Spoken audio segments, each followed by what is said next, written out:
Hi, I'm Dr. Nick Begich, and we're here today with the first in a series of videos. Today's video is focused on the mind, human performance, and enhancing human performance.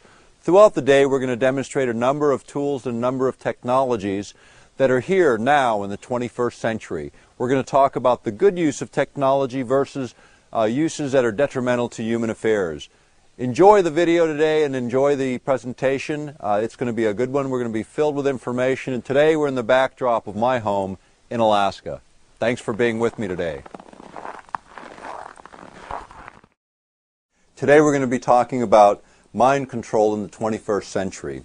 But first, let's give a little bit of background on who I am. I'm Dr. Nick Begich. I was born and raised in Alaska. I have a doctorate in traditional and complementary medicines and a background in politics here in this part of the world.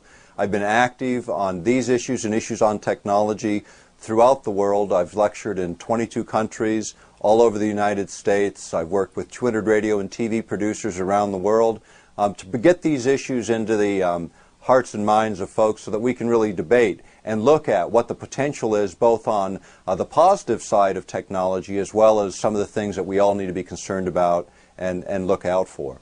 Here in Alaska, I also work as a tribal administrator for Chickaloon Village, one of the federally recognized Native American tribes in Alaska. I worked as an administrator in public education. In the last 10 years have been actively engaged primarily in activist work surrounding these issues. Most recently, I was appointed executive director of the Lay Foundation on Technologies based in Dallas, Texas, to take technology issues forward, to educate the public so that we can all be more informed as we move forward into this century. First, let me give a little bit of background on this whole area. You know, the military's interest in this area goes back to the Korean conflict.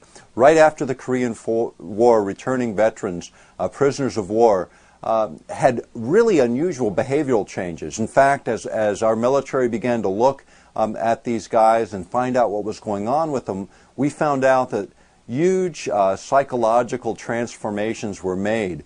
These were made through lots of different methods, mainly affecting the emotions of folks.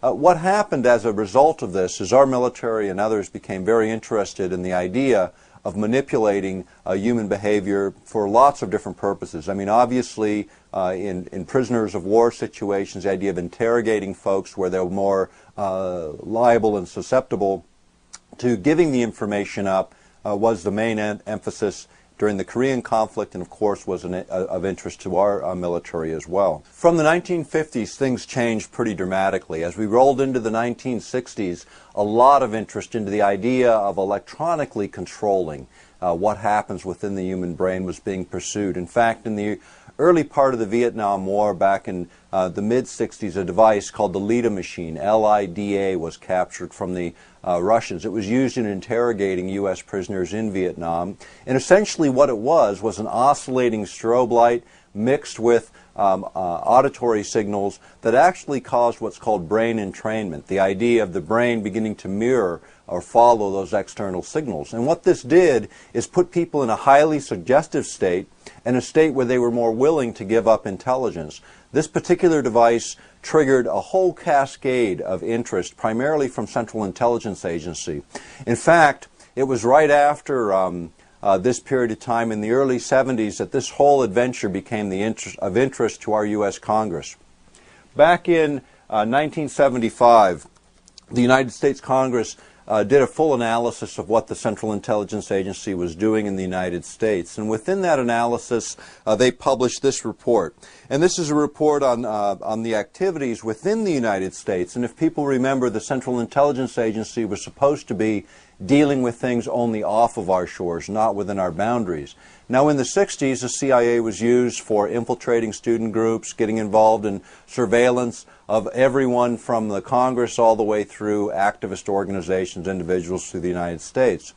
During this same period of time, a huge controversy broke, and it was the MK Ultra controversy. And this dealt with the idea of taking individuals, utilizing primarily chemical means, LSD and other mind-altering drugs, to see if you could alter behavior in a favorable way for military adventures. In fact, the abuses that were engaged at that time are actually spoken about in this congressional report. The sad story is that of all of the victims, thousands of military personnel used in these experiments as well as others, never once was the government fully held accountable until one individual actually committed suicide. That resulted in a lawsuit that eventually was settled by the Central Intelligence Agency in favor of that individual who was subjected to this kind of experimentation.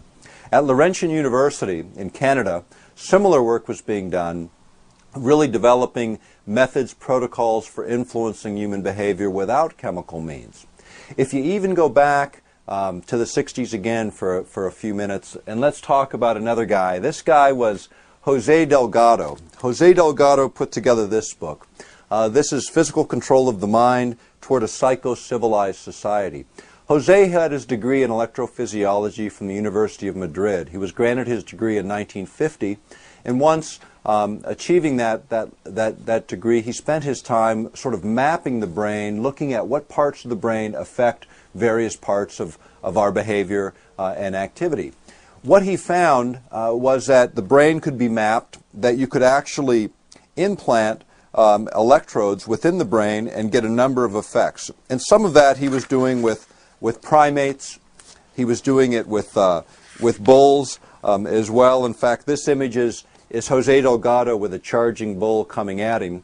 He threw a radio transmitter, threw the switch on it, and basically stopped the bull, not dead, but stopped it dead in its tracks, where it stopped the charge. This was done in 1969. Now, back in 1969, Jose Delgado had left Spain, had come to the United States, was working primarily at Yale University in this work, where he continued his work until the mid-'80s. What he found is that he was able to stimulate the brain utilizing an implanted technology and cause a number of effects in primates, bulls, and even human beings. By the 1980s, he found that he didn't need any physical contact with the human brain. He just needed to oscillate or vibrate energy into the brain in a very specific way. And what he found in 1985 was that you could create tremendous changes in human brain chemistry by oscillating energy in at 1/50th of what the Earth naturally produces in the radio frequency range. Now, if you think about that in a broader sense, how much radio frequency energy is around us right now at this moment is about 200 million times more than nature produces on its own. So take what nature produces on its own, cut it down to 1/50th of that amount of energy, and that was what was sufficient to override human brains and primates in such a way as to change them from, say, lethargic and passive to highly aggressive and agitated, almost like throwing on and off a light switch. This was documented in work at Yale University. This work has also been documented in our books, which is part of the basis of this series, the Earth Rising, The Revolution, and Earth Rising, The Betrayal of Science, Society, and the Soul. And in these two books, we actually lay out over 1,000 reference sources, laying out exactly where each bit of information comes from, primarily quoting mainstream media reports, academic studies, unclassified military records, and work done in a number of institutions around the world. On this subject, we were also pretty impressed by the idea that finally one of the leading publications in the world, The Economist, actually took this issue on in this cover story from the end of May 2002. And in this cover story, the beginning of the dialogue, the debate on the ethics of mind control, the ethics of artificially manipulating the human brain for military applications. If you take it a little bit further and we start to look at sort of what did the military do during the 60s that was the most impressive, the thing that struck me was not the chemical tests, because those are pretty obvious to everyone. It was the idea, more in line with what Delgado and others were utilizing, which was this idea of oscillating electromagnetic fields of various kinds. The radio frequency energy was as being one of those primary movers. As we looked into the history of the technology, what we were able to find is over 36 U.S. patents tracing the evolution from the early 1960s primarily up until the beginning of this century. And many of those you'll find available on the DVD as reference material that goes with this presentation, because we want people to have those hard documents and access to that information directly. The other thing that I would say in terms of military applications, it became pretty interesting as we started to see the evolution of the technology, and we started to see writers like Zbigniew Brzezinski, when he was at Columbia University, take this issue on. If you go back to this book, Between Two Ages, this was written by Brzezinski before he became National Security Advisor to Jimmy Carter when he was President of the United States. And within the context of this book, startling things start to emerge in terms of the technology and where it's going. One in particular that was an interesting idea, the one fielded by a researcher named Gordon J.F. MacDonald, and I'll just read this short quote. He was a geophysicist specializing in problems of warfare, and this is what he thought was possible. J.F. Gordon MacDonald, a geophysicist specializing in problems of war, has written that accurately timed, artificially excited electronic strokes could lead to a pattern of oscillations that produce relatively high power levels over certain regions of the Earth. In this way, one could develop a system that would seriously impair brain performance of very large populations in selected regions over an extended period, no matter how deeply disturbing the thought of using the environment to manipulate behavior for national advantages. To some, the technology permitting such use will very probably develop within the next few decades. This was written in 1973, and in those last few decades, that is exactly the technology that has emerged and the technology we'll be discussing today. Some of the other areas that became pretty interesting, and it wasn't just to us, but others were looking at this whole idea of weapons advancements and technology as it could affect human behavior on a large scale, covering the entire planet, and then something much more narrower. The things that Brzezinski was talking about was this idea of being able to oscillate energy in such a way that you could create a signal that would return to the Earth in such a way as to alter behavior. How does that work? Let's talk a little bit about the mechanisms behind brain entrainment and what exactly that means. Affecting human behavior, affecting the brain, can be done in a number of different ways. Firstly, you need to look at sort of what are the predominant brainwave activity within the brain and how does that line up against what we generally know. Let's break it down into four areas. We're going to talk about alpha waves, beta waves, theta waves, and delta waves. And we're going to start with the deepest states of human consciousness. When you're totally knocked out, deep sleep, you're in this deep delta state, which is approximately 1 to 4 hertz or vibrations per second or pulses per second. If you looked at an EEG to look at that brain activity, you'd see this sort of pulsing energy within this range of 1 to 4 hertz. The next level up is called theta. Theta runs between approximately 4 and 7 hertz, or pulses per second, or vibrations per second. This is the place that most people are when you're sort of in between awake and asleep, where you're consciously dreaming, but you're still unconscious, but you have that sort of in-between state. That's the theta state. This is where most 3 to 5-year-olds spend most of their time. If you were to look at an EEG of their brains, this is where the predominant activity is, which gives a clear explanation of why sometimes it's difficult for young children to separate the imaginary world from the real world. It's because of where they generally live. But in this same place of where their brains are, where they absorb tremendous amounts of information. You think of 3 to 5-year-olds in terms of language skills, social behavior, the kinds of things they're learning. The other thing that happens is we shove kids into an early frame of learning, where the brains aren't fully developed for the kind of academic studies that many of us push our kids into maybe a little bit too prematurely. As an example, in Europe, they don't even start children in school till usually 7 years old versus the 5 and 4-year-olds being started in school in the United States and in preschool programs.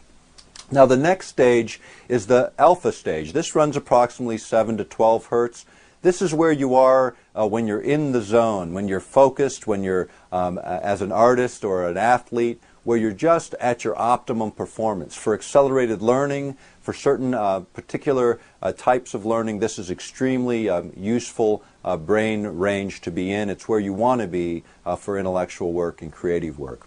The next level is beta. This is where you're actively engaged, thinking and learning. At the same time, there's a little bit more emotional content in terms of the dialogue. As you get to high beta, you get into those agitated states, or states where we're not in as good a control of ourselves as we like to be.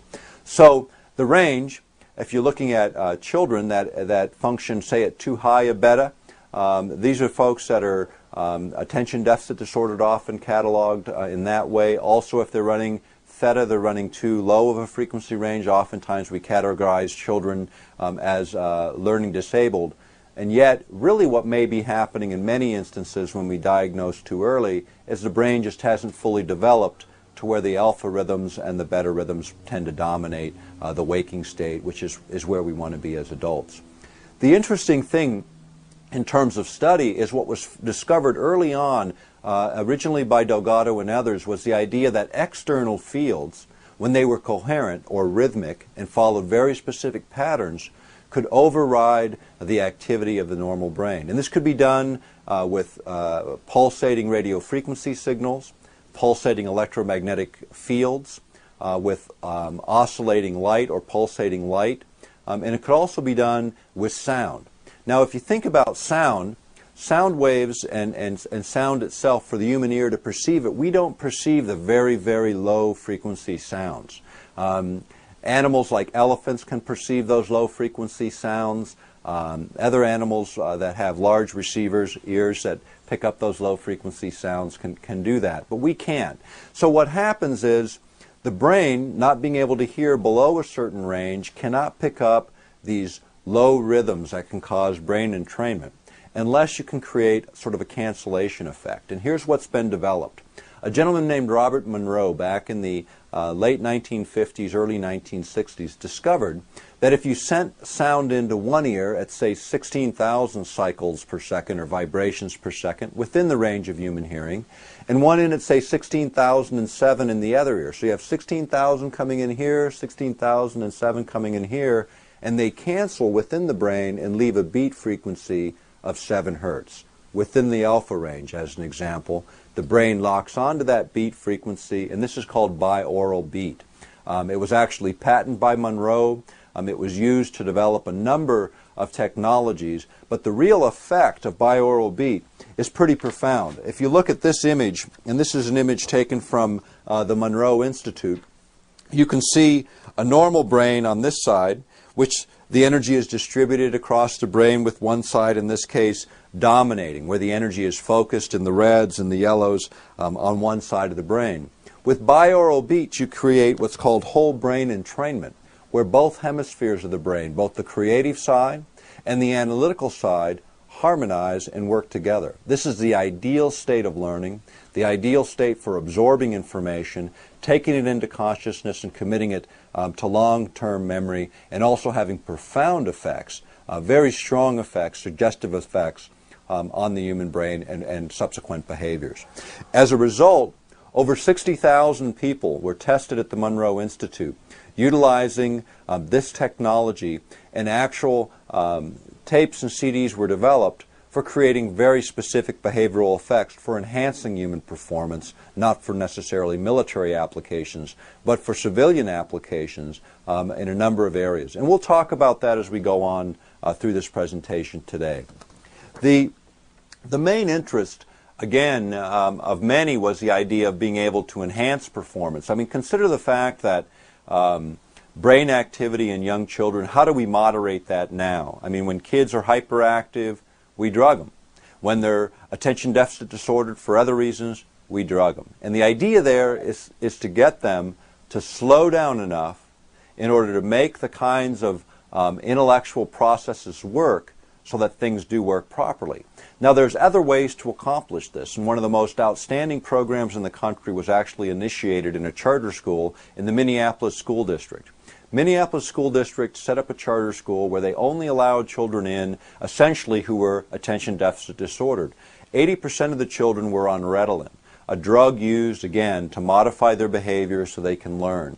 What they found is, using a technique called brain biofeedback or neurobiofeedback, that they were able to modify these children's brain activities in this way. Essentially, it was a computer screen that would have like a visual image that a young child could relate to, more like a game than anything else. So you get a bouncing ball, for instance. The kid would be wired up. He'd have a 16 or 8 channel EEG plugged onto his head. So he'd have all these points covered on the head. Now they make really cool little helmets. They look like a bicycle helmet, so kids will tolerate them without all the electrodes stuck to them.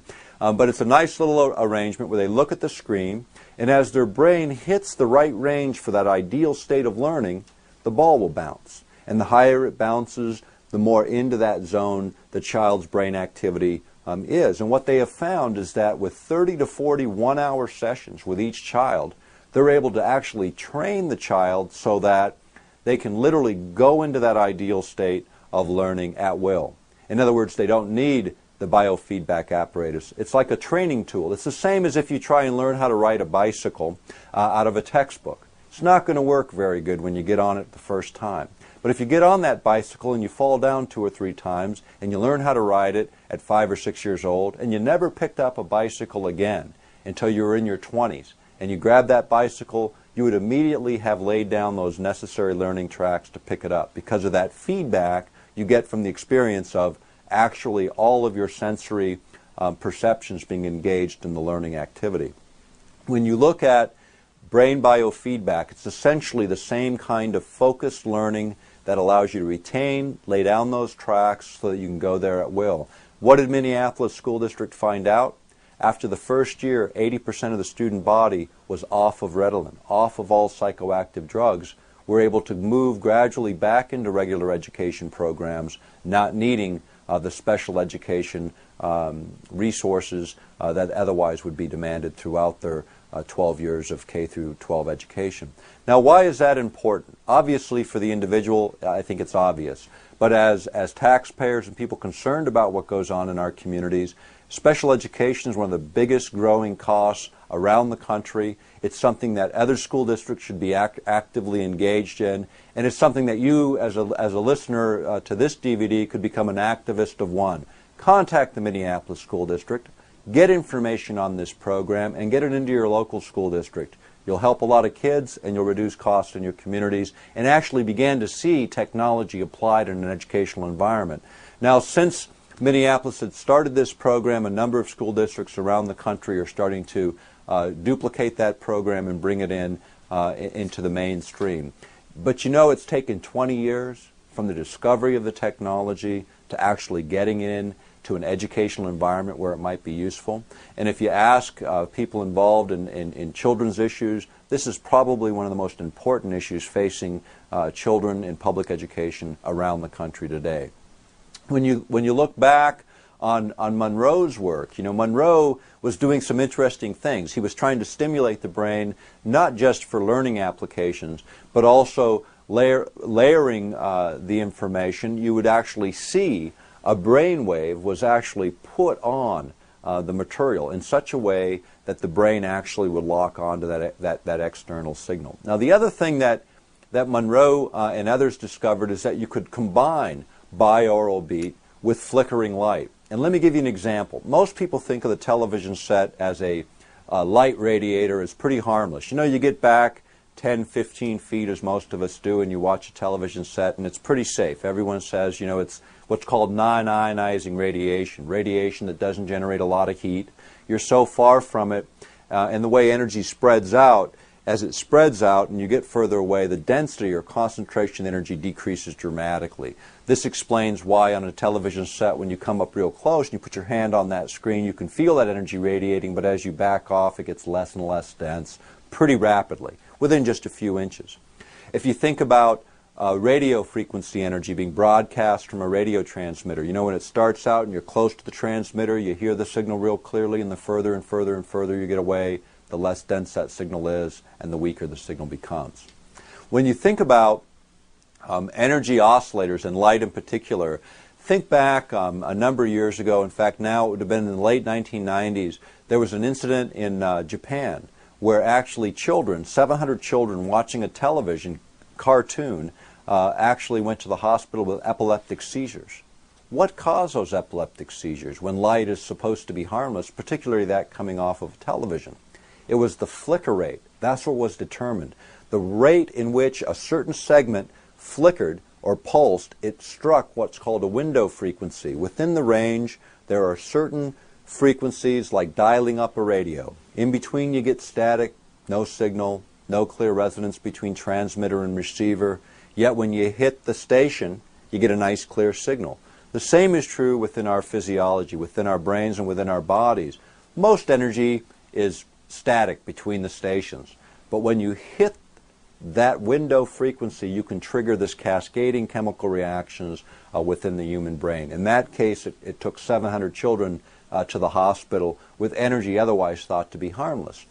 Capitalizing on this knowledge, people have developed technology that focuses in on those window frequencies for enhanced human performance, whether it's to help you sleep, to cause you to slow down, relax, and go into those deeper states of sleep, or whether it's to perk you up, to gain energy so that you can move forward in a day with a lot more vigor and a lot more energy, or whether it's for those accelerating learning applications where in the background you could be either playing binaural beat or you could be utilizing this technology to feed information in, putting the brain into that ideal state for learning, and then bringing the information in a way that the brain can absorb it readily, retain it, and actually be able to use that information in a much more effective way in the future. The other place is just general meditation, where people want to get into those deep states of meditation where they open their consciousness to their more creative capacities. And these are essentially the ways in which these technologies have evolved. And they've evolved in a number of different directions. Light and sound devices, and we're going to demonstrate some of that a little bit later. Electrocranial stimulation, using electromagnetic fields to stimulate the brain. And we'll demonstrate what that looks like a little bit later. And also the concept of biofeedback, being able to get a signal in and being able to understand that signal in a way that causes us to slow down or to be able to learn how to relax. Stress is probably the single biggest killer in the world today. If you really look at stress-related illness, whether they're psychologically based or physically based, stress is the root of many of the illnesses we see today. And as our societies become more complex, the tools for relaxation become extremely important. So we're going to get into a little bit of that as we go through the day. The other area that gets interesting is this whole idea of electromagnetic fields affecting our body. And you know, this is a source of a lot of controversy and a lot of serious science. You know, behind me are a number of books and publications on bioelectromagnetism, electromagnetic fields, power line cover-up, cell phones, lots of information that has been published, some in the mainstream science community and other in just the mainstream media reporting on the findings. And what is being reported today is pretty exciting stuff. The opportunities to enhance what we are as human beings, to become more complete. I mean, if you think about right brain, left brain arguments, you know, that went on in the, I remember mainly from the 80s where everyone was saying, you know, women are more creative, so they have one portion of the brain that dominates, whereas men are more analytical, so another portion of the brain that dominates. And if you really look at these EEGs and brain activity within human beings, you will see exactly that. But does that mean that one side or the other side should be more dominant? It's really a function of our education system. If you look at young children, you see a more balanced hemispheric balance between both sides of the brain, the creative and the analytical. As we go through formal education, we tend to drift one way or the other and become channel locked into what parts of the brains dominate. Ideally, both sides work together, the analytical and the creative, and the idea of enhancing performance on both hemispheres is the objective of the science of controlling the mind for your own advancement.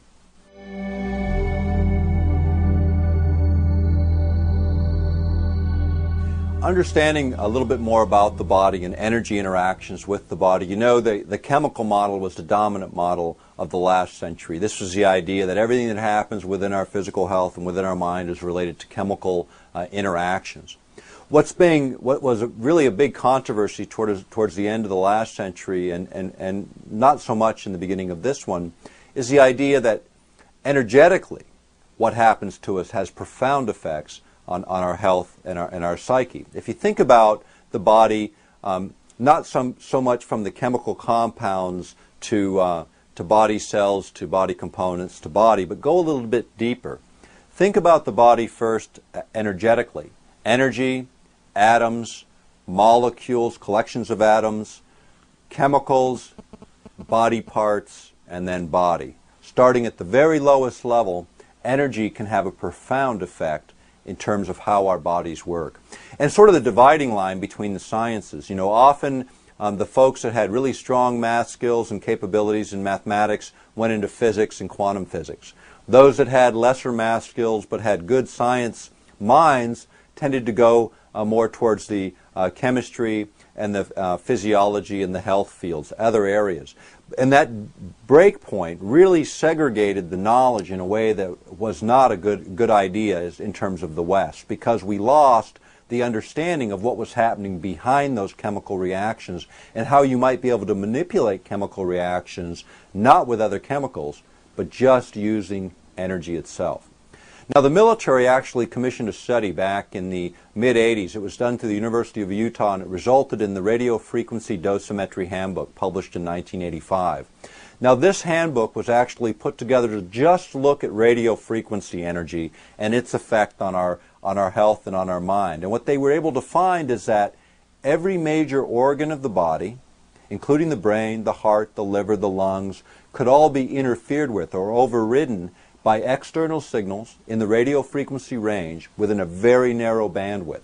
In other words, again, looking at the analogy of the radio station and dialing through the stations, when you have resonance, a correspondence, a harmony between the transmitter and the receiver, that's where the energy exchange happens, that's where the action is. For a radio station, it means a nice clean sound. In the case of the human body, it means the efficient operation of an organ or the interference with its efficient operation for military advantage. Now, some people will remember seeing some of the devices that were announced at the very end of the last decade. One of them for riot control purposes, and it was a microwave transmitter mounted on a Humvee, and it was used for creating the sensation of heat energy on the surface of the skin. You know, and when you think about creating heat energy, what was it doing? It made you feel like you had 130 to 140 degrees temperature, very irritating.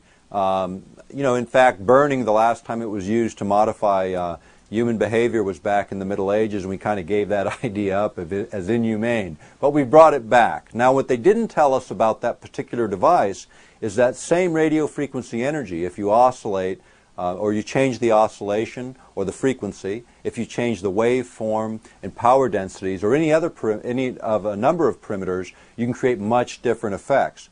The Radio Frequency Dosimetry Handbook, commissioned by the United States Air Force, explains what those varying effects are, whether it's interfering with the heart, the lungs, the liver, the kidneys, or in fact just controlling behavior by agitating people in terms of creating the heat sensation. But the idea of the military moving into this realm has become really moved from the area of science fiction to science fact. In fact, after 9/11, some other interesting ideas started being fielded. One of them was utilizing the knowledge of the brain to really look at, in the same way you walk through a metal detector to find out whether you're carrying the gun. The idea was being put forward by a group of electrical engineers that what we could do is capture the signal intelligence. In other words, the brain activity of those passing through a receiver, so that we could actually look at people that were experiencing high degrees of agitation or fear, the kinds of emotions that might make someone more of an interest before they board a plane. Although I think a lot of people have fear of flying, so you'd get a lot of false reads as well. But these are the kinds of ideas that are being kicked around by military planners around the world. When you think about, again, the body as in terms of its energy and the way we relate to energy, this is a very, very important concept, and it goes back to the very ancients. You know what? Earlier in this presentation I talked about the idea that around us is 200 million times more radio frequency energy than the Earth naturally produces. That radio frequency energy has been made by mankind and only includes one very small part of this continuum called the electromagnetic spectrum. When you add up all the energy that man has added into an environment, it's a tremendous difference. The idea of being immersed in a sea of energy and not really sensing it or noting it, I'll tell you when you really see the difference. When power grids shut down. Most people immediately notice how quiet it is because the refrigerator's not humming, the fan motors aren't humming in your computer, and so on. But if you think of the general state of your body when the energy fails, it's almost like you've exhaled as your whole body relaxes. Think about it the next time the power goes out, or if you want to run an experiment at home, go to your circuit breaker in your house and break the power coming into your house and notice the difference as your body relaxes, because your body constantly has to create equilibrium. So a certain level of stress is created within our physiology, within our bodies, to mitigate, to compensate for those external fields that dominate so much of our lives today. I mean, just in the room that I'm standing in today, we are surrounded by a 60 hertz grid, 60 pulses per second. This is in the high beta range. This is an agitating range for the human body. And so we're always in this constant state in the United States and Canada, where we have 60 cycles, where we're always just a little bit on edge, and we only notice the change when the power goes out. The other thing that you notice is the connection. When you think about what do most of us do when we walk into our house? We kick off our shoes. Why do we do that? People say, well, I feel more relaxed. Why do you feel relaxed? When you think about the insulators on the bottom of your feet, you're separated by the ground, you're separated from the ground. The earth has a natural oscillation, a natural pulse. It's called Schumann's resonance. It was discovered in Germany, in Munich, in the early 1950s. And the pulse rate of the planet is 7.83 hertz. 7.83 hertz, right in the middle of the alpha range, the ideal state for human learning, the ideal state for a creativity, and it happens to be the literal pulse of this planet. As we separate ourselves from that and lock on to those stronger energy fields now that are 60 cycles and higher, it explains a lot of the general stress that we see manifesting itself in the industrialized world that doesn't exist in the less industrialized parts of the planet. So that's an important consideration. Now, there was a segment that was run on the Discovery Channel a number of years ago, and it was on the Iceman, and many will remember this. They found this guy up in the northern Italy, southern Germany, or Switzerland, depending on whose side you're on the argument. 'Cause apparently it was right on the border. And melting out of a glacier was a person that was 5,000 years old. Well, they began to look at what he was carrying, and they discovered that he had medicinal herbs and other things that we know about today, but we didn't know that they had this knowledge 5,000 years ago. As they were doing the autopsy on this man, what they found also was a number of tattoos covering his body. It just so happens that one of those people in the autopsy room noticed that these tattoos lined up with acupuncture points and acupuncture meridians. So they decided to take a look and see if this person actually had illnesses or disorders that were associated with those acupuncture points and acupuncture meridians. Not surprisingly to me, but surprisingly to those that were in the room, was in fact that knowledge was there. These points absolutely correlated. This reminds me of another story, and I'll tell you the story and then I'll bring the two together. A good friend of mine was a physicist specializing in the effects of electromagnetic energy on the human body. His name was Reijo Michaela. And Dr. Michaela lived in Finland. He did a lot of work in Australia. He did a lot of work around the world, but was extremely well known in his part of the world for understanding the interactions between energy and human health. During his early work in the 70s, he began to take a look at mapping the human body. And what he discovered is all over the human body, there were places where our skin resistance differed. In other words, where there were concentrations of energy versus no concentration. He began to map these. He brought in graduate students, and this was done at Queensland University in Australia. And what he found was that as he brought people in, tested them, that everybody manifested these exact same concentration points of energy, and he began to map them. He mapped the front and the back of the body through a number of years, and one day a guy came into his study and said, "Dr. Michaela, why do you have an acupuncture chart on the wall?" And Dr. Michaela laughed and goes, no, this is my work. I've been doing this for 2 years, measuring skin resistance on the surface of the body, the electrical properties on the surface of the skin. And the next day, that student went away and he brought one of these old charts in. And this is an interesting illustration. It's one of these kinds of diagrams. These are by the ancient Chinese. We go back thousands of years, but not 5,000 years, not the age of the Iceman. So where did the Iceman in Europe have the same knowledge as those in China? Back, separated by thousands of miles as well as thousands of years. And this is what my theory is, and this is strictly a theory, and I want to differentiate that from factual information, because that's what theories are, ideas that may help explain what we otherwise don't understand. Now, the arguments that we heard was, well, gee, how did the Chinese get the information into Europe? Or how did the Europeans get the information into China? How about this idea? Take away all the background noise, all of the things that we've created as mankind. Take them out of the picture. And perhaps human beings, some human beings, were highly sensitive. We're able to differentiate on the surface of the skin these very, very subtle differences that Reijo Michaela discovered 2,000 to 5,000 years after Europeans and Asians. Now let's go back and let's talk about this basic idea. This instrument, this is a Pointer Plus, and this is actually an acupuncture tool that has two functions. Its first function is to locate the points, to locate the acupuncture points on the body accurately by measuring the differences in the electrical properties on the surface of the skin. As an example, an acupuncture point on the index finger on this side of the fingernail is well known and is charted in all of the charts, whether they go back to ancient China or the modern world. This device, the Pointer Plus, is actually an electroacupuncture device, and the first thing I want to show is how it actually detects a point.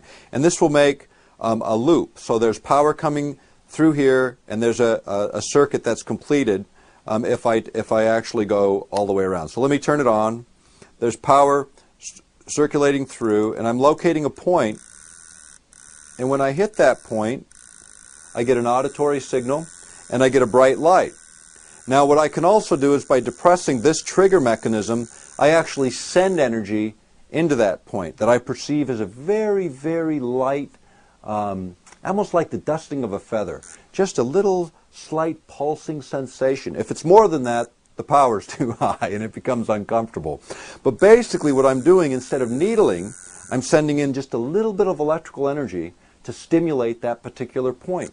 But all of the points on the body can be found utilizing an instrument like this. Now, this is sort of the modern equivalent of those sensitives that could actually locate those points by their hypersensitive touch or their electronic sensitivity and be able to detect those very subtle differences. Because these acupuncture points don't line up with the normal nerve bundles. They don't line up with muscle tissue. They don't line up with the circulatory system or of the body in terms of moving the blood around. This is a fourth system, the energetic system of the body, well known now and well understood. The place where I got my doctorate in traditional and complementary medicine was actually founded by a gentleman, Anton h.a.r.r.p, who was the first WHO fellow, World Health Organization fellow, to go into China and study acupuncture in the 50s and bring it back to the West in the 60s. But it wasn't until probably the latter part of the 1980s that the mainstream science finally accepted what the ancients have known forever, that affecting the energetic system of the body as a starting point is where health practitioners in Asia started and where they continue to operate today. This is probably the area where the most exciting breakthroughs in science will emerge in our lifetimes. The idea of electrophysiology, electromedicine will be the mainstays, replacing what we've seen in the pharmaceutical models and the chemical models of the last century. That's what I think we need to look forward to, and in looking forward to that, it becomes a whole different system of addressing health. Unlike chemicals, which work very quickly, this type of approach to health tends to take a little bit more time, and it's not just the effect of affecting the energetic system of the body, but also making sure the body has the basic nutrients available to it through the foods we eat or the supplements we take. Again, getting back to the things that we've sort of lost in our modern diets. We need the right building blocks in the body, then we need to be in the right energy state to take advantage of those building blocks to build a healthy body and a healthy mind. And that's what the future offers, and a lot of what we're going to be talking about today is about. This particular device is one that we think is quite useful, has been used all over the world, and there's lots of different versions of this, and we'll show another version of this as we get through the day.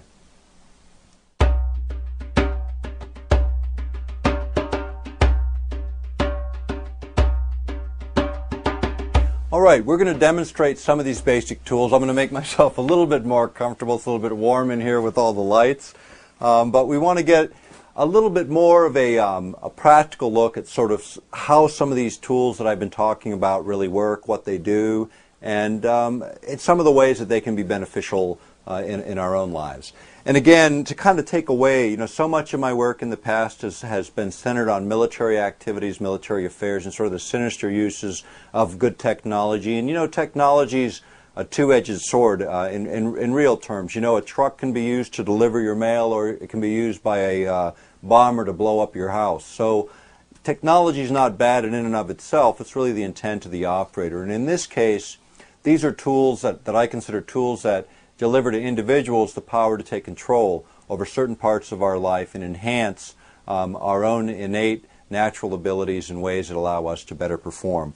Light and sound I've talked a little bit about in terms of sort of the negative effects. I mentioned in one of the earlier segments this discussion about the Japanese kids that were watching a cartoon had this epileptic seizures event. Now, an important thing to note about light and sound devices: if you have any history of epilepsy, you cannot use these technologies because the light itself will trigger those kinds of seizures in people that are already very sensitive in that area. That's why your physician tells you not to go into bars or clubs or dance halls where they have strobe lights flashing, for instance, if you have history of epilepsy. You can, however, use the sound component, the binaural beat, and there's never been any reports of adverse actions there, because it's strictly just sound creating an entrainment effect for a very, very specific type of enhancement.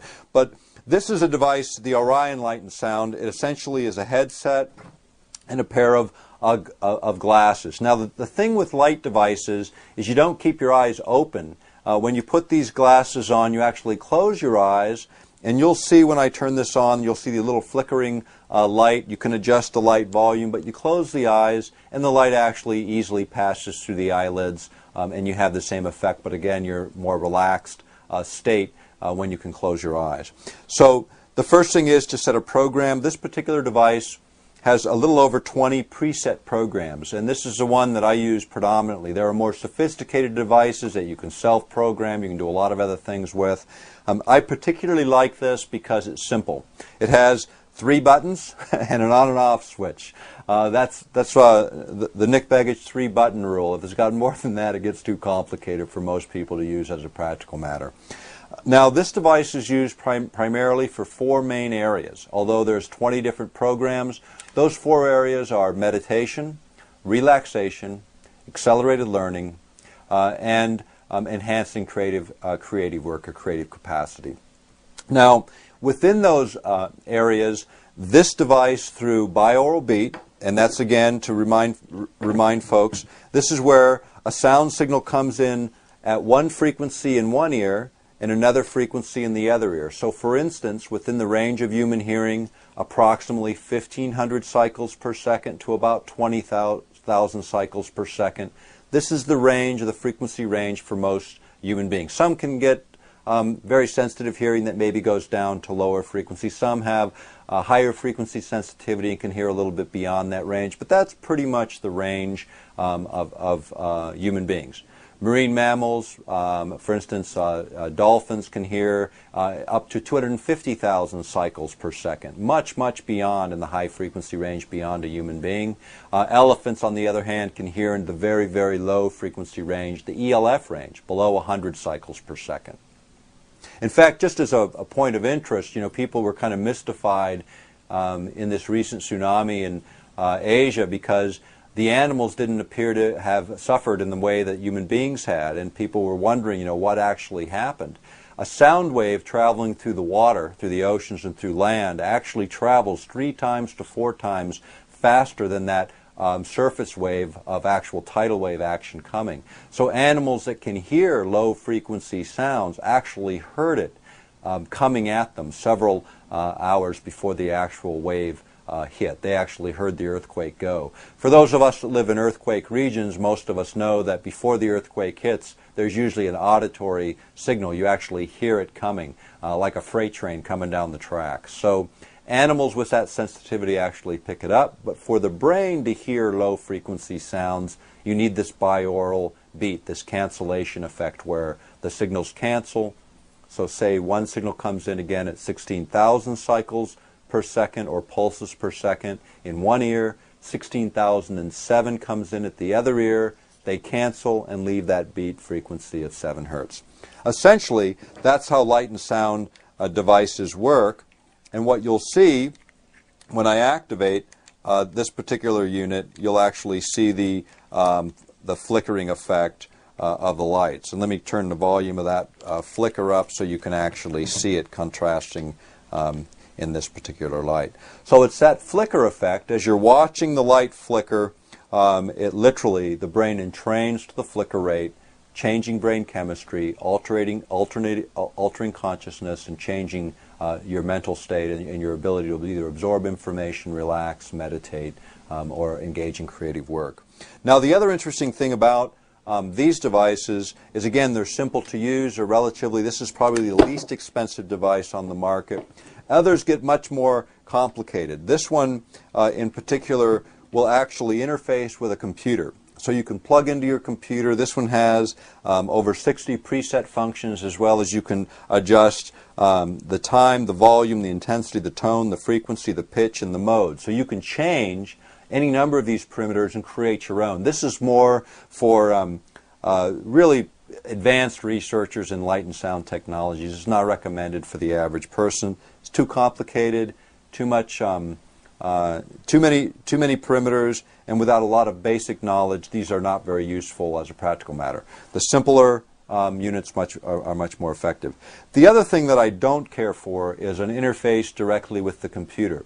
The interface in this case goes into a central website where you can download additional programs into your computer and run them. I don't like that kind of interface. I prefer to deal with material off the web for a number of reasons. But nonetheless, good technology, very stout technology, and used now literally around the world. Now, there were some individuals that had made specific health claims related to these kinds of devices. They are no longer on the market. FDA shut them down.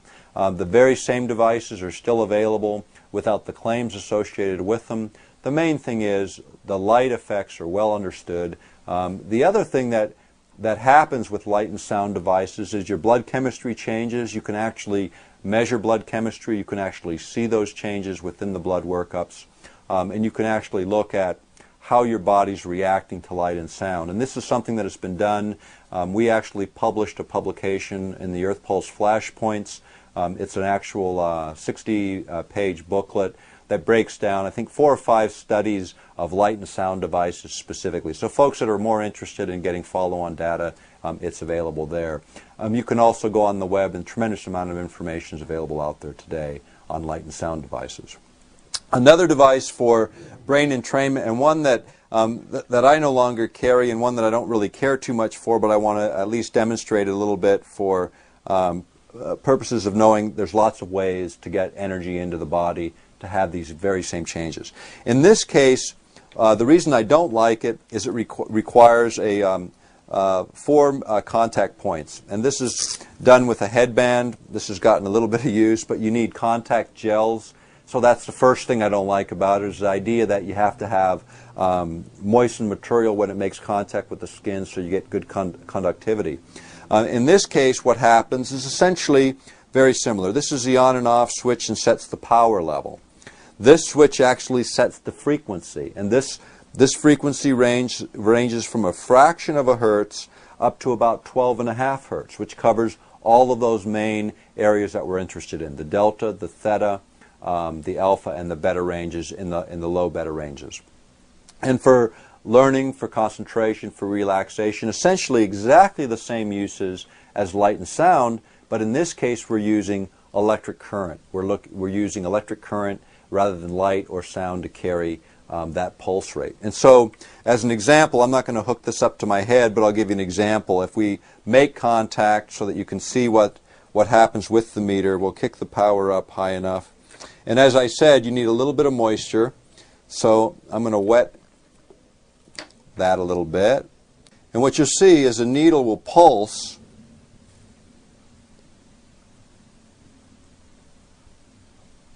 within the green range. You see that pulse rate, and that's essentially electrical energy coming into the body. In this case, it would be these electrodes would be placed in this location. There would be 2 here approximately and 2 behind the ears. So you get across the cranium this pulsing stimulating field. The electromagnetic field the brain locks onto and begins to mirror the effect much in the same way, exactly the same way as the light and sound device. In this case, a little sloppier to use, a little tougher to use, as you just saw, but an interesting device nonetheless. These are, I've not seen very many of these left on the market, mainly because of the inconvenience of use. But again, several ways to get the brain to oscillate in a different way at a different beat frequency.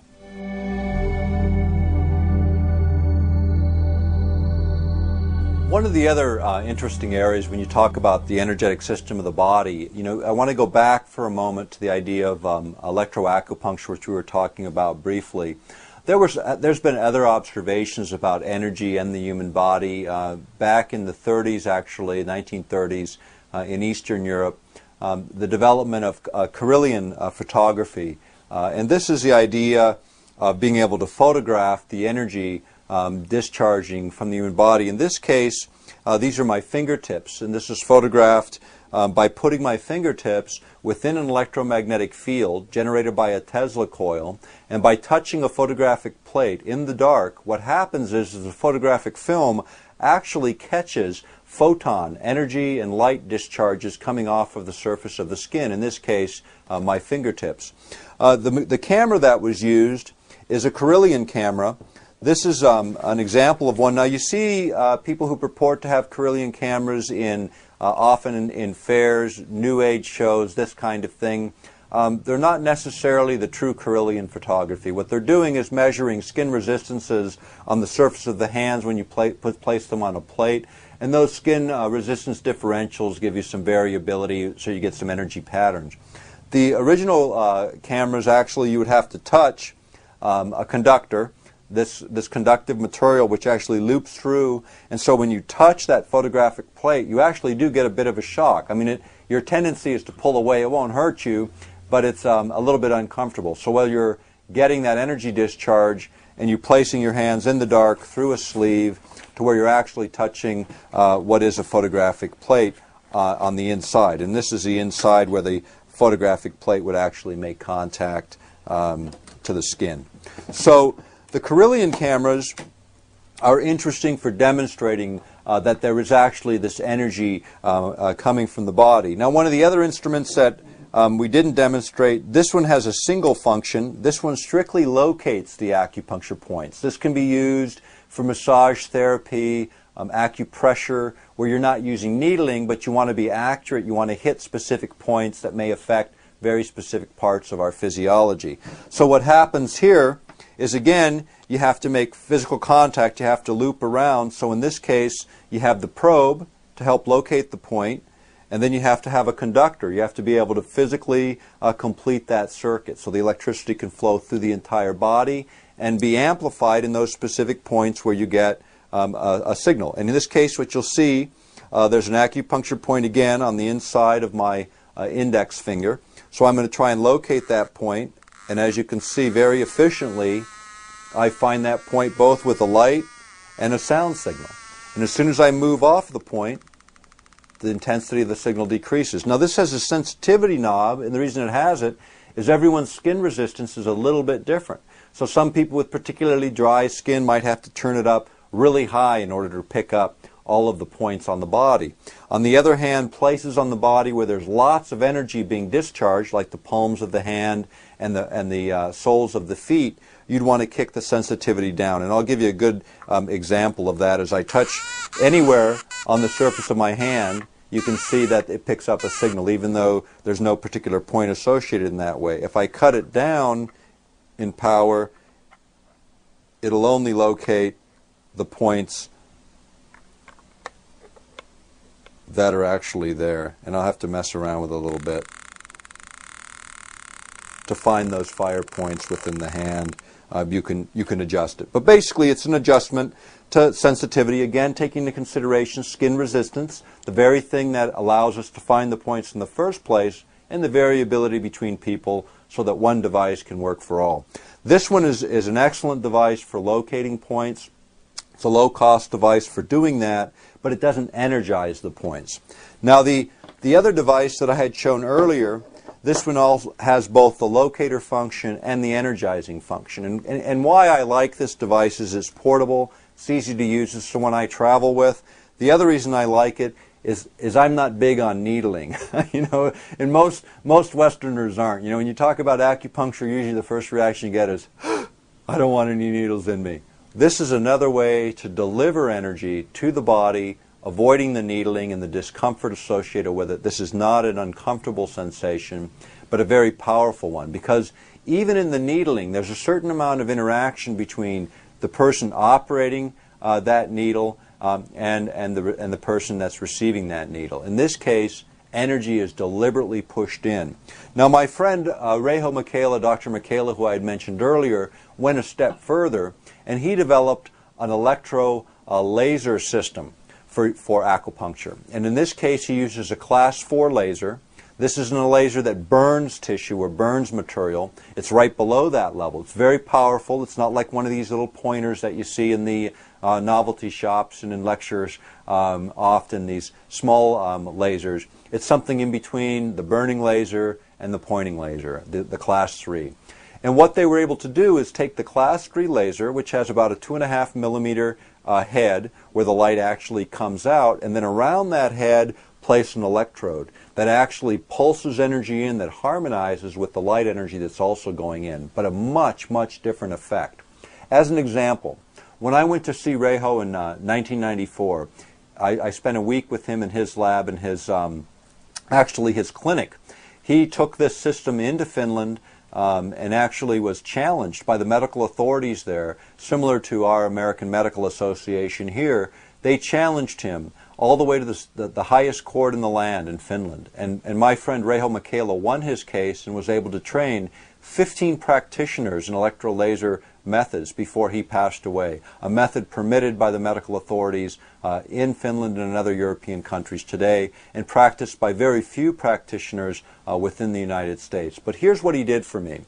Reijo first took a look at my general health, utilizing the normal tools of an MD. You check blood pressure and temperature and all the basic perimeters that most physicians engage in.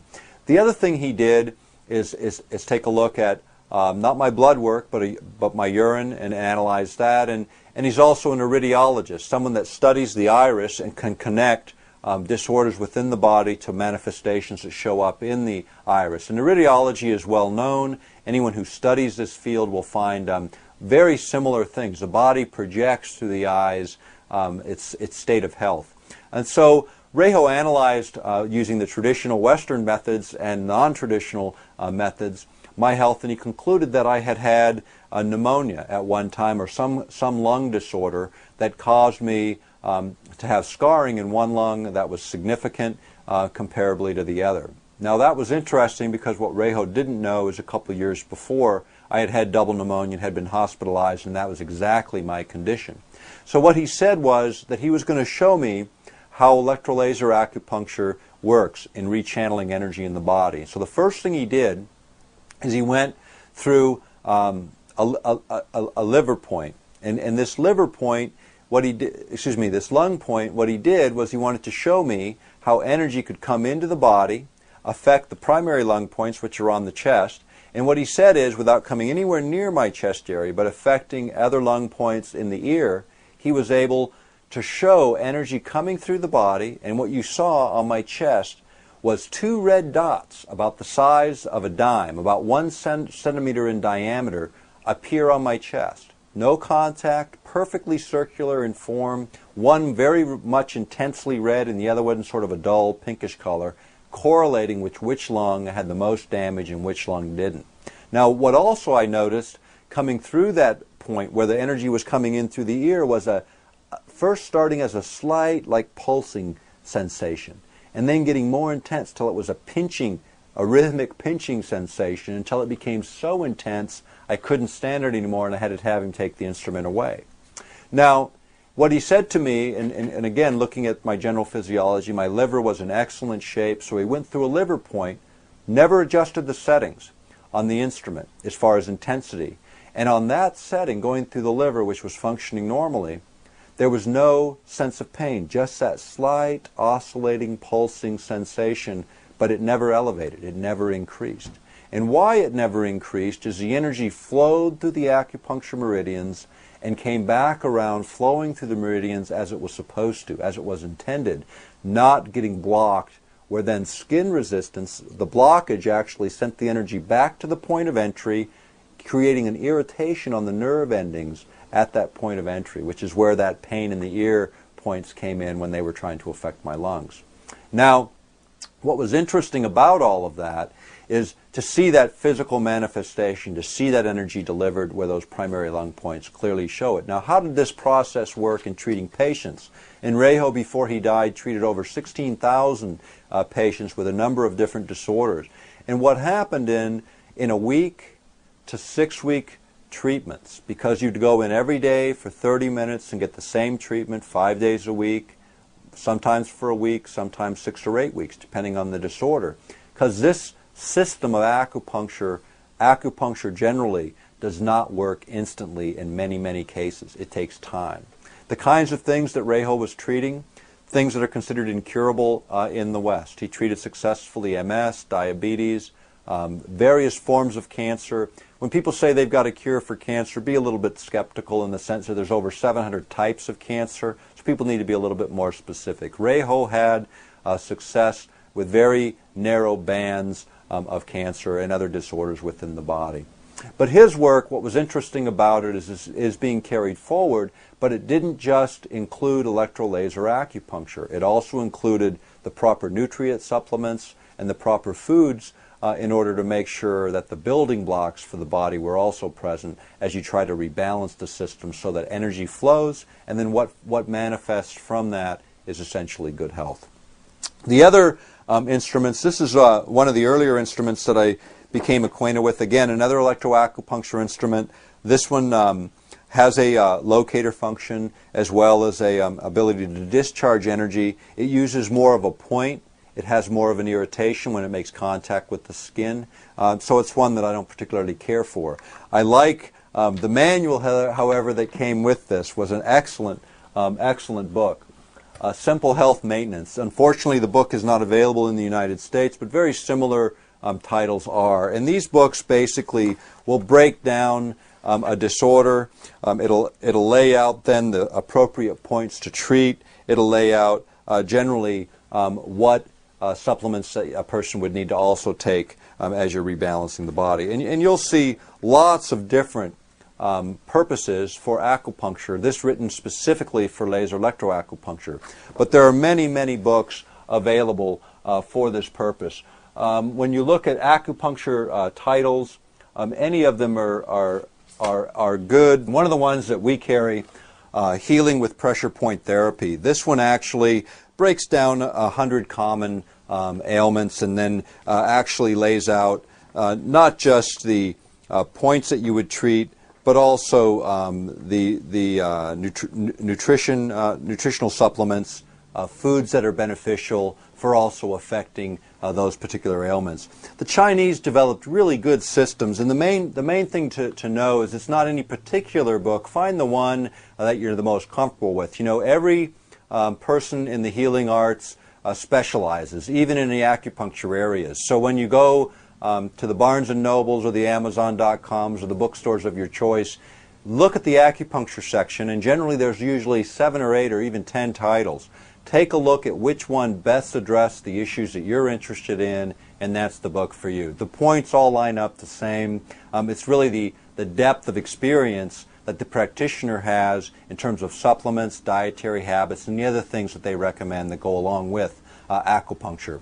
And again, I would say, the balance between the Western science and the Asian sciences is a balance that that should be paid attention to. In any case, thinking about acupuncture in the general sense as it applies to us individually, striking that balance is really what it's about. It's good to get good medical advice before you use any technology, and once getting that medical advice, make informed decisions about what's good for your health. And again, these are tools to improve human performance, not necessarily replace MDs or Western medicine, as much as it is to supplement and complement. It's not an alternative, it's a complement to the medicine that we all surround ourselves with today. And my view has always been approach things from the least invasive to the most invasive. And I think this is where often we rush to sort of the last step instead of the first step in the process of improving our health. So striking that balance is probably more important on the front end of disorders and disease and ailments to make sure we're making the right decisions for ourselves individually.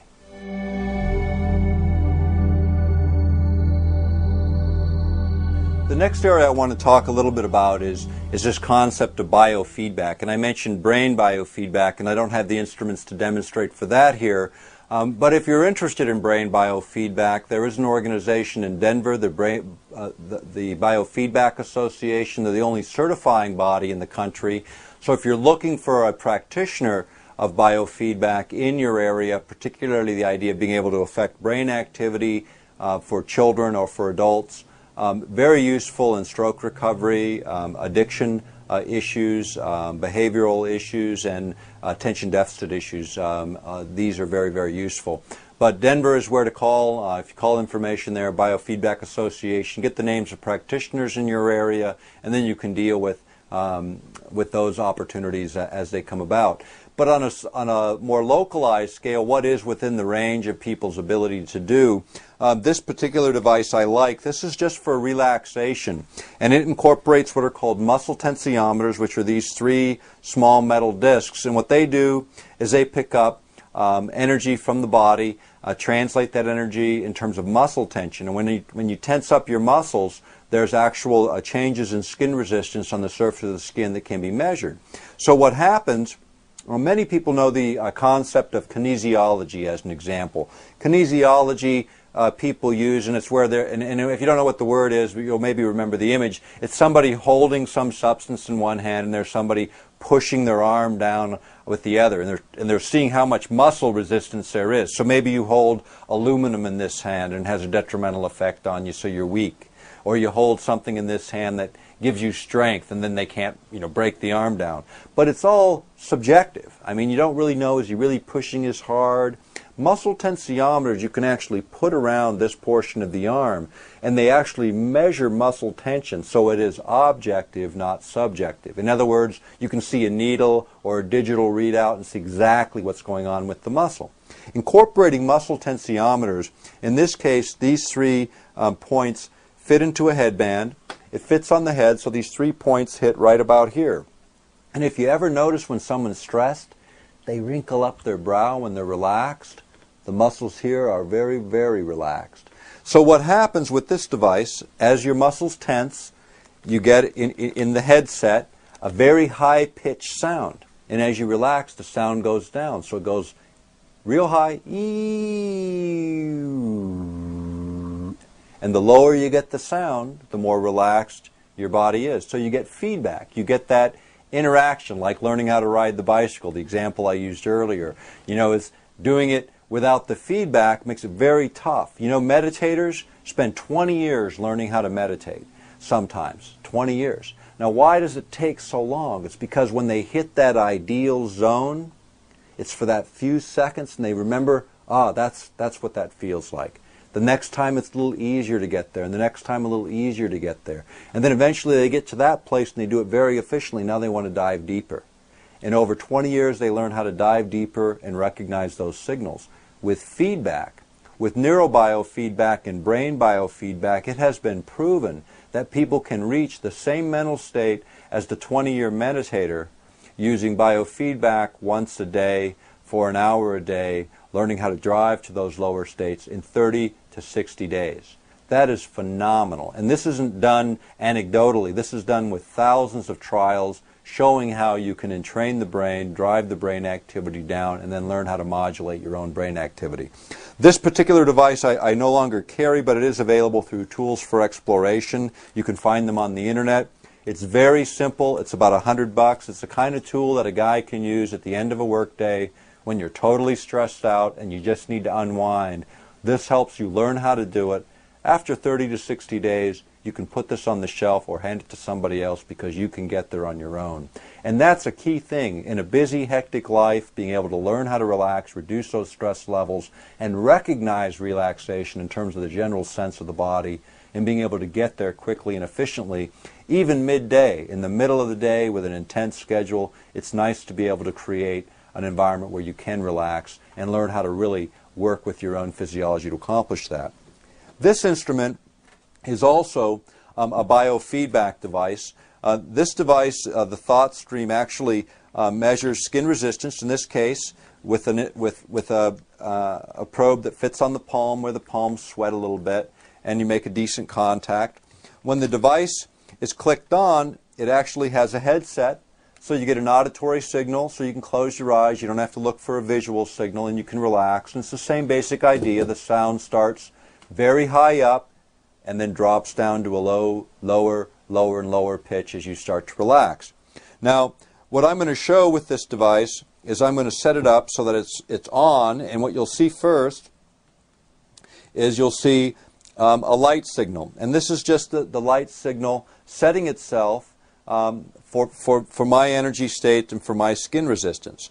And so as this signal gets to red, the objective is to get it to go from red to green, and it'll go red, orange, and start to work its way down as I relax. So I'm going to try and relax just for a second here and see if we can get this to drop.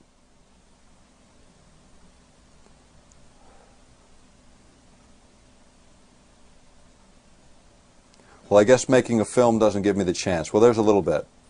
It's dropping a little bit down from the bright red, and if I relax,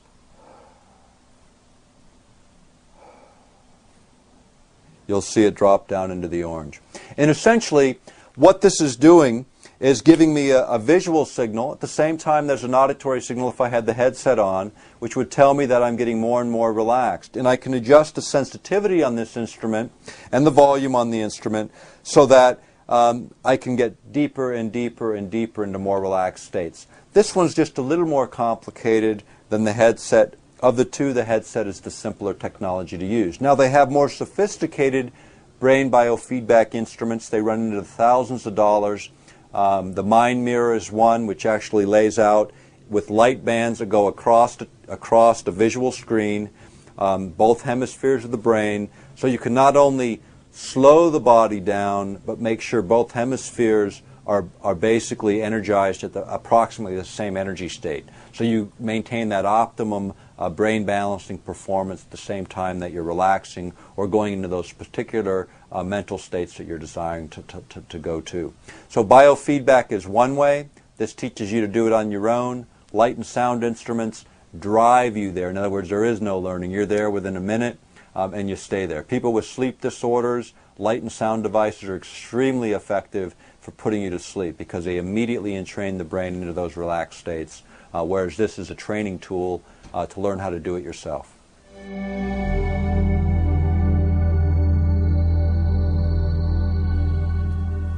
The next instruments I want to show really are some of the leading edge instruments in technology and devices that I'm particularly proud of. But first, let's go back for a moment to this idea of hemispheric balance and brain entrainment. Again, to remind the viewers, the brain in normal state usually has one area or another that tends to dominate. Usually it's on one side of the brain or the other, and the energy distribution across the brain is not so uniform. Yet, when we use brain enhancement technologies, in this case we're using HemiSync, we actually create a binaural beat. You can see the headset graphically illustrated. Both hemispheres of the brain then begin to resonate, harmonize. So the energy distribution becomes even, and you can see from the red bands and the various color bands how that energy distributes itself across the human brain. This idea, binaural beat, which I explained earlier, actually ended up being put into soundtracks. These soundtracks are CD or tapes, and essentially they're each designed for very specific things. There's probably about 100 of them out there now, different versions for different effects, whether it's attention deficit disorders, stress, enhanced learning, meditation, etc. We carry these because they work. One of the big things that, as we looked out over all the things that are out there in the marketplace, we wanted something that has been proven time and time again. Over 60,000 people went through the Monroe Institute in Virginia as they developed each of these programs. And so there's two separate tracks involved. One strictly uses tones and sound to create the effects, and sometimes they'll overlay on those tones and sounds, classical music, or what have you, to make it more pleasant to listen to. But these tones and sounds, essentially you relax, the brain automatically tunes in, captures that binaural beat frequency, and begins to move as those CDs and tapes were designed. So for relaxation, learning, etc. The straight sound signals, for instance, for learning, there's a couple of tracks where you can actually plug the sound signal in, put on your headset, and you must use a headset with HemiSync to be effective, and then read your material or watch your normal visual material. But at that point, both hemispheres are working together. You're absorbing the information much more efficiently for language learning or any type of learning applications. Extremely useful. You can plug in, for instance, your lecture in your college class or a particular learning program that you're interested in. Virtually any auditory information that you can get in conjunction with creating that signal. Now, the other interesting thing, and something I failed to mention when I was talking about light and sound devices, is even the low-end light and sound devices will allow you to jack in an external audio input. In other words, that lecture or that auditory information that you want to commit to memory or to learn. So there's lots of ways to get it in. HemiSync is very effective. Now, the other way that HemiSync is effective is they use subliminals. Now, these subliminals are interesting in this regard. If you have a multi-track stereo, you can actually hear exactly what the words are that are being said. And this is extremely important. You don't concentrate on the words, you concentrate on the music, which gets you into that relaxed state, and the words become the programming. Now, the programming is important because words are symbols for thoughts, and they mean different things to different people. So my words describing, for instance, a dog. For some people, they get warm, fuzzy feelings when they hear the word dog. Other people's get gripped with fear because their experiences aren't the same as yours. Word symbols have a lot to do with how you take the information in, and you want to make sure those word symbols line up with your belief system. So subliminals, any subliminal, you want to know exactly what's said, exactly how that information is delivered before you subject yourself to it. Because here's what happens. With all these technologies, they put you into a super suggestive state where the information flows past that normal filter that filters out right and wrong, good and evil, the things that line up with our beliefs and the things that don't, and it dumps information directly in to long-term memory. So you don't want to put information in that conflicts with your normal beliefs. Always look at your subliminals, no matter who's producing them. Make sure they line up with your belief systems. Now, I want to jump a little bit from HemiSync. HemiSync I also like because it's specific in the sense that if there's one thing you're particularly interested in achieving, whether it's learning or meditation, you can get one item to do the job. $20 versus several hundred for more sophisticated equipment. Again, take the least costly, least invasive approach to solving issues or problems or increasing performance and move from there. And HemiSync is really the least invasive of all technologies that I've demonstrated today. Now, the other technology I want to show a little bit about is it started with the Flanagan Neurophone, and this is a mid-level version. There were earlier versions going back to the 60s. More modern versions have been made. This is one that was hand-built by the inventor. And actually, what this does is it uses a couple of things, and then I'm going to show you the advancements in the technology. What this does is take a sound signal. Now, normally, how does sound enter the body? This thing we call an ear is really an array. it actually captures a sound wave as it hits the body, and this condenses the sound wave, the outer ear, into the inner ear, where it then hits the eardrum, creates a vibration. On the other side of that eardrum is a little bit of fluid. That vibration moves through that fluid, begins to vibrate 3 small bones in the inner ear, and then moves eventually to the 8th cranial nerve, where an electromagnetic signal actually transits the nerve, ends up in the auditory portions of the brain where we hear what you hear today, sound. Now if I distort the array, if I distort my ear, both of them, and I close my eyes, and somebody jingles a set of keys, if I leave the ear as normal, I'll be able with pretty good accuracy tell pretty much where that sound is coming from. If I distort the array, it becomes much more difficult to isolate sound. So this isolates direction, isolates where sound is coming from. The next thing is that conditioning that happens in between. It's where the signal gets transferred into a pattern of transmission that the brain understands. Now, what Patrick Flanagan discovered was a way to replicate what the inner ear does. In other words, to take a sound signal, condition it in such a way so you can bring it in bypassing the 8th cranial nerve, normally thought to be responsible for all auditory input into the brain, and you can actually perceive sound, bringing it in through other parts of the nervous system, or perhaps that energetic system, that 4th system we talked about earlier, which is the acupuncture system of the body. The judge is still out on how the information gets in.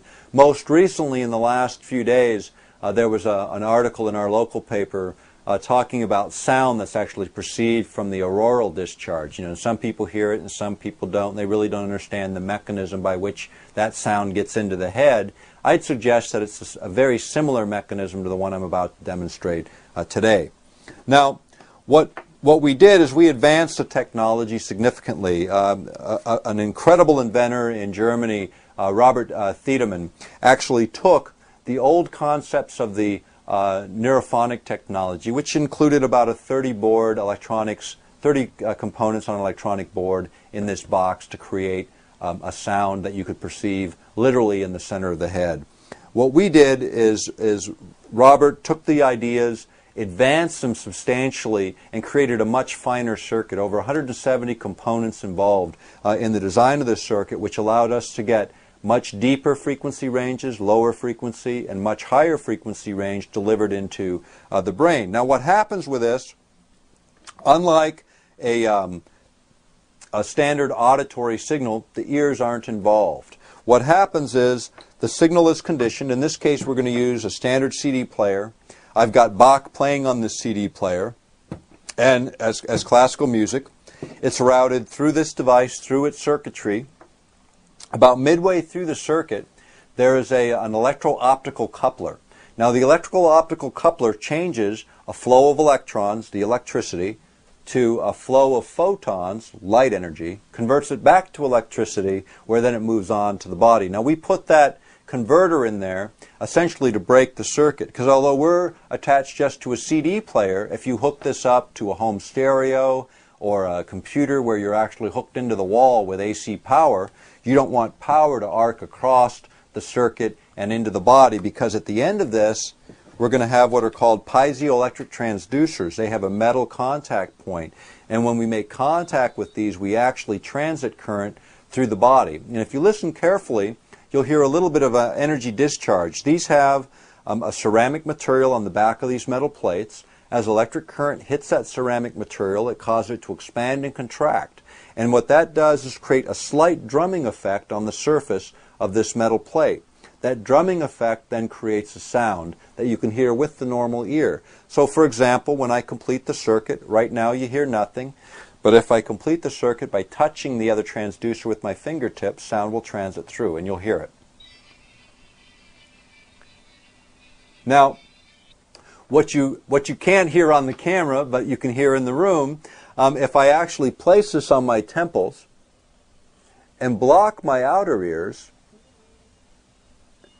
the sound is internalized. The sound is actually heard as if it were originating in the center of my cranium. Now, when you're out of balance energetically, when you're looking more like this, what you'll find is the energy will stay on one side or the other. In other words, you'll perceive the sound as if it's sitting over here somewhere in your head. Within about a minute of use, the energy centers. As both hemispheres begin to beat together, you get exactly the same effect, only it's created as a condition of use, not the input signal. In other words, any input signal creates this kind of balance in both hemispheres. Where this has been particularly effective in Germany is the combination of hemisync technologies together with this delivery system. And the reason being is you're not just getting it through the normal auditory channel, you're getting it through another auditory channel, increasing the inputs. Now, when you listen to it, if you were actually to hook up, and you can with this instrument, you can hook up a regular headset and listen to that headset. You can then put on the piezoelectric transducers, and what you end up with it is a three-dimensional sound. The same kind of difference that you would perceive by listening to AM versus FM, where the sound volume and quality fills out with FM. Listening to FM versus this technology, it fills out one more level. So you even get more enhanced sound. For gaming and for some of those kinds of things, it could be quite interesting. But for brain enhancement, body balancing, where this has been used, these technologies have been used, is by introducing electrons, which is essentially what you're doing. You're creating an energy flow through the body. Electrons are being delivered to the body. They enhance your overall energetic state. They balance the hemispheres. They also balance the acupuncture meridians, and it shows up. A week or so later, your system is still in balance after about a half-hour use, assuming that you don't experience some huge stress levels or some traumatic event which throws your equilibrium out. But generally speaking, it manages balance, allows for increased learning, enhanced performance. Now, this technology, as I said, was developed for Earth Pulse. We hold the U.S. patents. Our colleagues in Germany hold the international patents for the technology. We are just introducing this as one of the leading edge learning technologies available now. The idea behind this technology is, again, to advance it even further, to miniaturize the circuit. Where we're really excited is the potential applications for hearing impaired. Initially, as we tested the device, field tested the device, we found that certain individuals with hearing impairments or hearing loss, particularly in the high frequency range, were able to regain that high frequency loss. The other thing we found is sound signals above the normal range of hearing, up to the carrier frequency of 40,000 hertz, could be perceived by people using this. So you get even more range. If you listen to a standard headset and you listen for that high fidelity sound that's being laid down on the soundtrack with normal headset, it only goes so far. You put on the transducers and it jumps another level. You actually catch the higher fidelity sound that otherwise you would totally miss on the audio input, whether it's music or a lecture or some other information. The sound wave, we have information available on it. You're welcome to write to us and get that information. We'll send it out to you in a booklet form that kind of explains what it's all about, or you can go to our website, which is at the bottom of the screen. The idea behind these technologies for us was the idea that we could advance and deliver technologies to the average person that would be useful.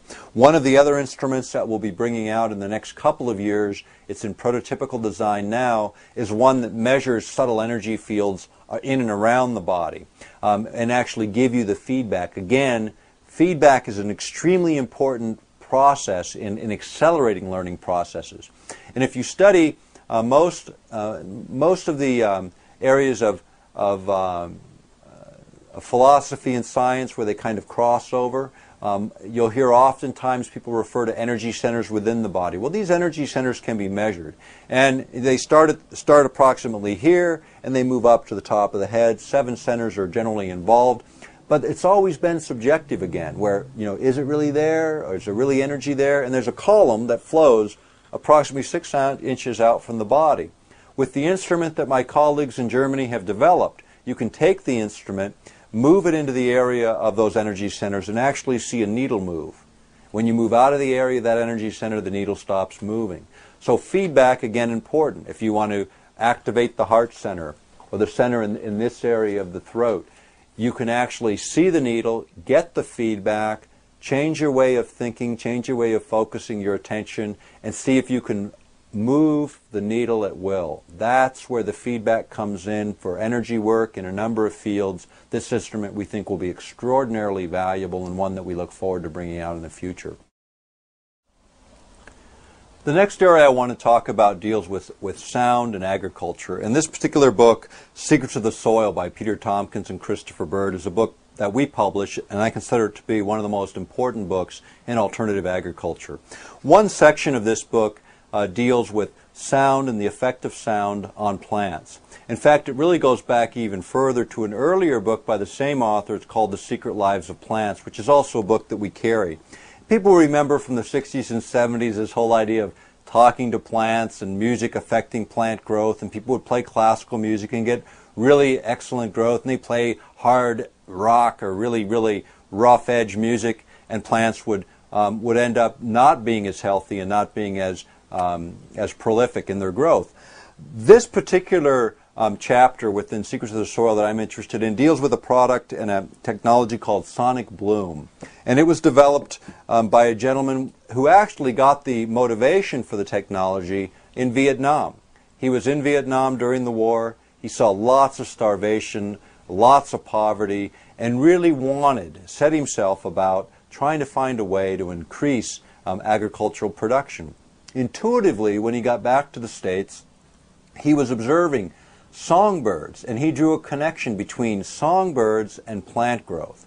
And what he decided was that birds, for some reason, could stimulate plants to grow. And here's what he found: that in the morning, when the dew is settling on the leaves of plants and the birds start chirping right before sunrise, generally speaking, and extending for a little while after sunrise, what would happen is those sound signals generated by songbirds actually causes the pores on the leaves of plants to open. And when they open, the dew that's on the leaves of plants and the dust that settles on those leaves, and what does dust carry? It carries colloidal minerals, very fine particles, mineral substances or pollutants or whatever happens to be in the air that settles on those leaves. The leaves pores open, sucking in the moisture and the particulate material with them, and actually bringing nutrients into the plant in addition to the nutrients brought in through the root system. So what this gentleman discovered was the idea that you could stimulate plants and you could add the right nutrients by spraying them as a foliar spray, spraying them on the leaves of plants, then playing the right sound sequences, not necessarily birds, and actually having them intake more efficiently those materials.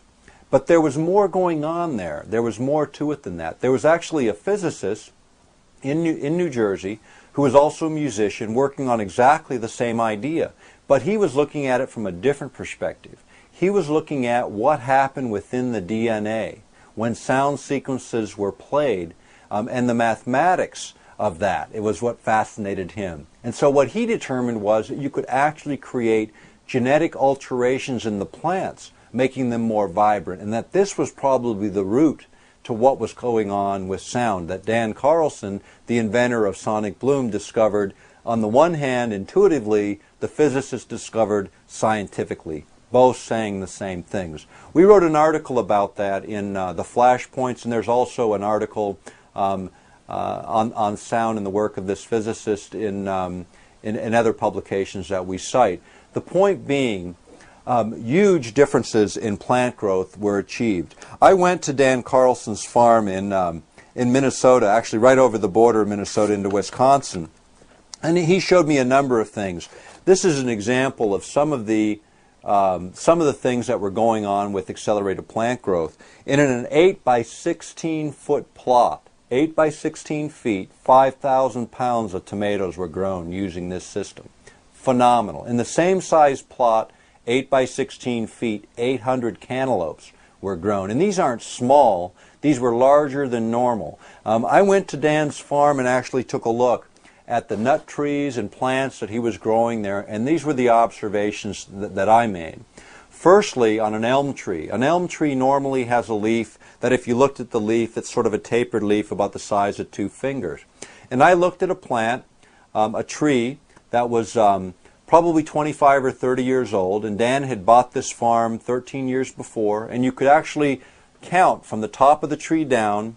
Another thing about an elm is as they grow, they not only get another ring, each branch cluster of 5 branches, when you look between those clusters, the vertical growth of about 10 inches to a foot represent 1 year of growth. So you can count the clusters down from the top of the tree, 13 years down to when Dan had purchased the farm. And what you would see is, in the 13 years that he had the farm, you didn't get 10 inches or 12 inches of growth. You got 4 feet or more of vertical growth between branch clusters. When you looked at the wood itself, it wasn't pulpy or had a bunch of voids in it. It was just as dense as the other wood. It just had much, much more growth. Now then, when you looked at the seed that came off of that elm tree, and next to that mother plant was the offspring that had grown over about a 7-year period. And instead of the leaves being this big as they were on the mother plant, the offspring's leaves were the size of your hand. That difference was because the plant was genetically altered, so it didn't just affect its ongoing growth, but the offspring became much more potent, much more energetic plants. The other thing, the fruit trees in his orchard didn't have any pesticides whatsoever, but insects attack weak plants, not strong plants. They're part of that process of decaying the plant in order to break it down into soil. So they're nature's workhorses. They go into gardens to kill the dead, basically, and bring them into the formation of soil, whereas vigorous plants, you could see it. The insects would attack the outside of an apple, for instance, but never penetrate the skin. You just see a slight blemish, and off they'd go. The fact is, in hardwoods, instead of 75-year growth or 50-year growth for veneer-grade black walnut, a plantation of over 1,000 trees with 10 years of growth showed triple the density, triple the diameter growth. What is that worth? In black walnut, a 10-inch diameter tree, 10 feet in length, represents, in veneer grade, approximately $10,000 in value. So tripling the speed of a plant like this certainly has economic gains and benefits. Likewise, when putting pesticides into the field, the idea of the foliar activity, the expanding of the pores, actually suck in pesticides so that plants you want to get rid of, you can get rid of with a lot less poison released into the environment.